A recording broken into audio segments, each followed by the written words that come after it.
Good morning, students. Today we start with respiration. You all know about respiration. Respiration means process in which we release energy from food is called respiration. Respiration क्या है? Release of energy from food. जब food को पूरा digestion होने के बाद जो energy उससे प्रोड्यूस होना, that process is known as respiration. Respiration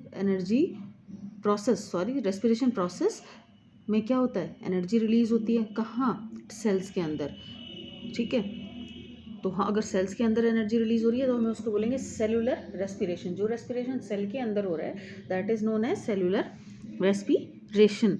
cellular respiration में जो फूड है, ग्लूकोज है, वो ऑक्सीजन में कन्वर्ट, ऑक्सीजन के साथ जब रिएक्शन करता है तो carbon dioxide H2O plus ATP energy की फॉर्म में रिलीज करता है. हमारी बॉडी में जितनी एनर्जी रिलीज हो रही है वो ATP की फॉर्म में रिलीज होती है. ओके. ATP है एडिनोसाइन ट्राई फॉस्फेट. ग्लूकोज का ब्रेकडाउन होता है इन द प्रेजेंस ऑफ ऑक्सीजन और क्या बनता है? CO2. कार्बन डाइऑक्साइड तो बाहर आ जाती है, वाटर, और साथ में एनर्जी रिलीज होती है in the form of ATP. Okay. जो रेस्पिरेशन ऑक्सीजन की प्रेजेंस में हो रहा है वो है एरोबिक रेस्पिरेशन, और जो रेस्पिरेशन ऑक्सीजन की एब्सेंस में हो रहा है दैट इज एनारोबिक रेस्पिरेशंस. जो एरोबिक रेस्पिरेशन है वहाँ से एनर्जी बहुत ज़्यादा अमाउंट में रिलीज होती है. ओके. और ये सारा प्रोसेस मोस्टली कहाँ प्रेजेंट होता है? कहाँ होगा? माइटोकॉन्ड्रिया में. Okay. Here is the breakdown of glucose in cytoplasm. Cytoplasm में पाइरुवेट है, 3 कार्बन मॉलिक्यूल है. ओके. ये जब एब्सेंस ऑफ ऑक्सीजन होगी, एब्सेंस मीन्स यानी ईस्ट की फॉर्मेशन हो रही है, एब्सेंस है मीन्स ऑक्सीजन नहीं है, तो ये इथेनॉल, कार्बन डाइऑक्साइड और एनर्जी में कन्वर्ट होता है. ओके. देन जहाँ पे ऑक्सीजन हमें देनी ही नहीं है तो वहाँ लैक्टिक एसिड प्रोड्यूस होता है. जहाँ ऑक्सीजन नहीं है हमारे पास वहाँ लैक्टिक एसिड प्रोड्यूस होता है और एनर्जी भी साथ में होती है.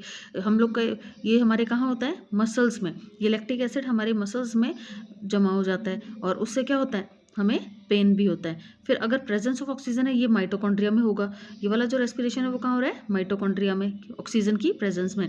यहाँ पे कार्बन डाइऑक्साइड, वाटर और energy in the form of ATP. Mostly यही रेस्पिरेशन होता है हमारी बॉडी में. ओके. तो जो रेस्पिरेशन है वो 2 टाइप का है. कौन सा? एरोबिक और anaerobic. Aerobic which take place in the presence of oxygen, और कहाँ प्रेजेंट होगा? ये होगा कहाँ? माइटोकॉन्ड्रिया में. Anaerobic respiration which doesn't require any oxygen, जिनको कोई ऑक्सीजन नहीं चाहिए, और ये कहाँ होगा? साइटोप्लाज्म. और इसका जो एंड प्रोडक्ट बनेगा वो क्या बनेगा? इथाइल अल्कोहल और lactic acid. Okay. Lactic acid या फिर हम लोग इथाइल अल्कोहल बोल सकते हैं, और लैक्टिक एसिड बनता है जो हमारी मसल्स में पेन भी कॉज करता है. अब हमारी जो बॉडी में रेस्पिरेटरी सिस्टम है, रेस्पिरेटरी सिस्टम में जो पैसेज है हमारा वो क्या रहता है? सबसे पहले नॉस्ट्रिल है हमारे पास. नॉस्ट्रिल, ये जो नेजल पैसेज हमें नज़र आ रहा है, नेजल पैसेज से नेजल कैविटी. फिर हमारा ये फेरिंग्स है, फेरिंग्स के बाद है लैरिंग्स, वॉइस बॉक्स भी बोलते हैं लैरिंग्स को. फिर आ जाता है हमारा ये trachea. Okay. Here is trachea. Then bronchi, ये ब्रोंकियाई. उसके बाद में लंग्स में आ जाता है, लंग्स. फिर उसके अंदर जो ये दिख रहे हैं हम लोगों को ब्रोंकियोल्स और एल्वियोलाइज, ये सब में ये क्या है हमारा? मोस्टली पैसेज क्या रहता है? नेजल कैविटी यानी नॉस्ट्रिल्स. नॉस्ट्रिल्स के बाद ये आता है फेरिंग्स, लैरिंग्स और लंग्स. ओके. अब हम लोग अगर जो ब्रीदिंग का रेस्पिरेशन, ब्रीदिंग जो है हम उसमें ब्रीदिंग का प्रोसेस क्या रहता है? ब्रीदिंग में क्या होता है? एक तो एयर पहले अंदर जा रही है देन बाहर आ रही है, यही होता है. जो ब्रीदिंग की इनहेलेशन है वो क्या है? इंस्पिरेशन और एक्सपिरेशन. इंस्पिरेशन मीन्स कि रेस्पिरेशन के टाइम पे जो हमारी चेस्ट है, चेस्ट कैविटी है, वो क्या करती है? जब हम सांस लेते हैं तो हमारी कैविटी क्या, चेस्ट जो है ऊपर की तरफ फूल जाती है, एक्सपैंड कर जाती है. ओके. जिससे क्या होता है? हमारे रिब्स वो फ्लैट सीधी ऊपर उठती हैं, और उससे हमारा जो हार्ट वगैरह है उसके नीचे होता है डायफ्राम. ठीक है. एक डायफ्राम होता है, उसको ये देखिए यहाँ पे हमें दिख रहा है, यहाँ पे ये जो मसल्स लाइक स्ट्रक्चर है दैट इज डायफ्राम. और ये जो डायफ्राम है वो क्या करता है? फ्लैट हो जाता है बिल्कुल. अभी हमें ये ऐसा दिख रहा है, फिर ये बिल्कुल फ्लैट हो जाता है. ओके. जब हम सांस अंदर लेते हैं तो उससे क्या होता है? वॉल्यूम इंक्रीज हो जाता है लंग्स का. लंग्स का, ये जो हम दिख रहे हैं ये डायफ्राम कहाँ है, लंग्स के नीचे, तो लंग्स का वॉल्यूम इंक्रीज हो जाता है जिससे कि हम ज़्यादा एयर अंदर ले पाते हैं। ओके, देन एयर भर गई लंग्स में, फिर होता है एक्सपीरेशन। जो एक्सपीरेशन में क्या होता है, ड्यूरिंग एक्सहेलेशन, यानी जब एयर बाहर निकालते हैं तो क्या होता है, ये जो अभी जो फूली थी हम लोगों की रिब्स वगैरह, ये रिब्स ऊपर आ गई थी, थोरेसिक कैविटी वापस से कॉन्ट्रैक्ट कर जाती हैं और ये रिब्स वापस से नीचे आ जाती है, डायफ्राम वही वापस से अपनी शेप में आ जाता है और वॉल्यूम जो है डिक्रीज हो जाता है, एयर लंग्स के बाहर निकल जाती हैं। तो मैकेनिज्म है ये ब्रीदिंग का, इंस्पिरेशन और expiration. Then exchange of gases between blood में, टिश्यू में, एल्वेलस में, ये एक्सचेंज कैसे होता है, जो ऑक्सीजन है, जो एयर हमारे अंदर भरी हुई थी फिलहाल, वो ऑक्सीजन से बहुत ज़्यादा ऑक्सीजन उसकी प्रेजेंस है उसके अंदर, फिर वो कहाँ जाएगा, ब्लड में जाएगी थ्रू ब्लड वेसल्स। ऑक्सीजन क्या करेगी, हीमोग्लोबिन के साथ बाइंड करेगी, हीमोग्लोबिन के साथ जब वो बाइंड करेगी तो सारे टिश्यूज तक पहुंच जाएगी। ओके, देन कार्बन डाइऑक्साइड क्या करेगी, टिश्यू से रिलीज होगी ब्लड में, डिजोल्व हो जाएगी ब्लड में, फिर एल्वेलाइज में आएगी। कार्बन डाइऑक्साइड क्या करेगी, एल्वेलर सैक में, और कार्बन डाइऑक्साइड नॉस्ट्रिल्स के थ्रू लंग्स में आने के बाद में क्या होगी, जब हम सांस बाहर छोड़ेंगे तो वापस से बाहर आ जाएगी। ओके, ये था हमारे अंदर रेस्पिरेशन का या ब्रीदिंग का प्रोसेस। ओके, फिर है ट्रांसपोर्टेशन मीन्स, अब जो है हम लोगों में तो हमें जो ट्रांसपोर्टेशन क्या है, उससे पहले हम लोग एक चीज़ और पढ़ सकते हैं, ब्रीदिंग इन प्लांट्स में ब्रीदिंग कैसे होती है, स्टोमेटा के थ्रू। प्लांट्स में ब्रीदिंग किसके थ्रू होती है, गैसेस एक्सचेंज किसके थ्रू होता है, स्टोमेटा के थ्रू। ओके, या फिर रूट्स के सरफेस से, स्टेम से, उस पर लेंटिसेल्स प्रेजेंट होते हैं कुछ, उनसे भी हो सकता है, मोस्टली स्टोमेटा के थ्रू होता है। स्टोमेटा कहाँ प्रेजेंट होता है, lower surface of a leaf. Okay, ये हेल्प करते हैं ब्रीदिंग में। देन हम बढ़ेंगे ट्रांसपोर्टेशन हमारा जो हार्ट है वो ब्लड को पंप करता है और ट्रांसपोर्ट करता है। ट्रांसपोर्ट मीन्स पूरी बॉडी में ब्लड का ट्रांसपोर्टेशन कैसे होता है, ये हम लोगों की हार्ट की स्ट्रक्चर है। इसमें ऊपर हैं 2 ऑरिकल्स, लेफ्ट एंड राइट, और नीचे वालों को बोल रहे हैं हम लोग ventricles, left and right ventricles. ऊपर सबसे ऊपर हमें नजर आ रही है अयोर्टा। ओके, देन वीना केवा फ्रॉम अपर बॉडी, इधर पल्मनरी आर्टरीज और पल्मनरी वेन्स दिख रही है हमें, पल्मनरी आर्टरीज और पल्मनरी वेन्स। ओके, और वीना केवा एक ऊपर से भी है और एक नीचे से है, जो लोअर बॉडी से इकट्ठा करके लाएगी, एक वो है जो ऊपर की बॉडी से भी इकट्ठा करके ला रही है। और इन दोनों को डिवाइड करने के लिए बीच में देखो सेप्टम है, डिवाइडिंग वॉल भी एक प्रेजेंट है। तो हार्ट में क्या है, 4 चैम्बर्ड हार्ट है हमारे अंदर। ब्लड क्या करता है, सुपीरियर वेना केवा है, इन्फीरियर वेना केवा है। ऊपर वाली कौन सी है, सुपीरियर वेना केवा, और जो नीचे ये वेना केवा नजर आ रही है that is inferior vena cava.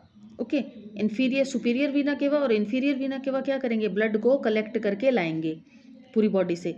Blood फिर कहाँ आएगा, इस राइट एट्रियम में, जो राइट एट्रियम हमें नजर आया, इस राइट एट्रियम में एरो दिख रहा है ना, राइट एट्रियम में इकट्ठा हो जाएगा। राइट एट्रियम के ऊपर ये जो वॉल्व नजर आ रही है बीच में खुली हुई, दैट इज ट्राइकस्पिड वॉल्व। ये है ट्राइकस्पिड वॉल्व। इस ट्राइकस्पिड वॉल्व के थ्रू ये राइट वेंट्रिकल में जाएगा। ऊपर जब प्रेशर होगा तो ये ट्राइकस्पिड वाल्व बोलते हैं हम इसको, और ये ट्राइकस्पिड वाल्व क्या करेगी, खुल जाएगी और ये राइट वेंट्रिकल में नीचे की तरफ एंटर करेगा। इस राइट वेंट्रिकल में जब ये आ जाएगा उसके बाद पल्मनरी सेमिल्यूनर जो ये वॉल्व है, पल्मनरी ये जो ऊपर हमें दिख रही है ये है पल्मनरी। ओके, देन एक वॉल्व है पल्मनरी सेमिल्यूनर वॉल्व, ये यहाँ पे वॉल्व है, ये क्या करेगी, यहाँ से, अब यहाँ से आया पहले ये वाली जो वॉल्व थी हमारे पास, ये कौन सी वॉल्व थी, ट्राइकस्पिड वॉल्व। ब्लड ने ये वाली सुपीरियर इन्फीरियर वीना केवा और ये सुपीरियर वीना केवा, ये दोनों के दोनों ब्लड को कलेक्ट करके इस एट्रियम में लाई, एट्रियम से ये वेंट्रिकल में आया, वेंट्रिकल से यहाँ से अब ये जो ब्लड है ये पल्मनरी सेमिल्यूनर वॉल्व के थ्रू कहाँ चला जाएगा, बाहर। ठीक है, ओके, कहाँ तक पहुँचेगा, ये जो पल्मनरी आर्टरी है ये इसको लेके जाएगी और ये कहाँ तक पहुँचाएगी, इसको लंग्स तक। ओके, ये लंग्स तक पहुँचने के बाद लंग्स में क्या होगा, ऑक्सीजन इसको मिलेगी और ब्लड क्या हो जाएगा, प्यूरिफाई। ओके, लंग्स में ये प्यूरिफिकेशन के बाद में वापस ये जो पल्मनरी वेन हमें नज़र आ रही है, ये वेन उसको वापस लंग्स से हार्ट में लेके आएगी। अब ये जो वेन जब यहाँ लेके आएगी तो ये लेफ्ट एट्रियम है हमारे पास। लेफ्ट एट्रियम से ये लेफ्ट एट्रियम में आया, एट्रियम से ये कहाँ आएगा, लेफ्ट वेंट्रिकल में। ठीक है, ये जो वॉल्व है यहाँ पे इन दोनों के बीच में, इसको बोलते हैं मिट्रल वॉल्व। ये है हमारे पास एक मिट्रल वॉल्व। ओके, फिर उसके बाद जब ये ब्लड यहाँ क्या है, प्यूरिफाइड है, प्यूरिफाइड ब्लड अयोर्टा के थ्रू पूरी बॉडी में सर्कुलेट होगा। तो ये पाथ था हमारे पास किसका, ब्लड ट्रांसपोर्टेशन का। ब्लड ट्रांसपोर्टेशन में दो सिस्टम्स है, एक सिस्टोल और एक डायस्टोल। सिस्टोल क्या है, हम लोगों ने कहा कि ब्लड पूरी बॉडी से कलेक्ट करके आया, उसमें सबसे पहले आता है एट्रियम में आया था। अब एट्रियम क्या करेगा, कॉन्ट्रैक्ट करेगा, कॉन्ट्रैक्ट करेगा तभी तो वेंट्रिकल में आएगा, तभी ये वॉल्व खुलेगी। तो ये क्या था, कॉन्ट्रैक्शन ऑफ मसल्स जो हैं, इसको हम बोलते हैं सिस्टोल। ओके, सिस्टोल और डायस्टोल, ये दो तरह के कॉन्ट्रैक्शन, एक कॉन्ट्रैक्शन और एक रिलैक्सेशन, तभी तो ब्लड फ्लो कर पाएगा। ठीक है, फिर है आर्टरीज। आर्टरीज क्या है, थिक वॉल्ड की ब्लड वेसल्स हैं जिसमें ऑक्सीजनेटेड ब्लड प्रेजेंट होता है, जो पूरी बॉडी में साफ, जिसको हम बोल देते हैं प्योर ब्लड, जिसमें ऑक्सीजन रिच ब्लड है, उसको कैरी करती हैं। फिर वेन्स, वेन्स क्या है, थिन वॉल्ड होती हैं, और इसमें क्या है, इम्प्योर ब्लड, जिसमें ऑक्सीजन नहीं है, CO2 प्रेजेंट है, उस ब्लड को कैरी करती हैं। कैपिलरीज हैं, बिल्कुल सिंगल्स वॉल्स, बिल्कुल ब्लड वेसल जो थिन, बिल्कुल ही थिन है। ओके, फिर आ जाता है ब्लड। ब्लड क्या है, ब्लड एक तरह का कनेक्टिव टिश्यू है।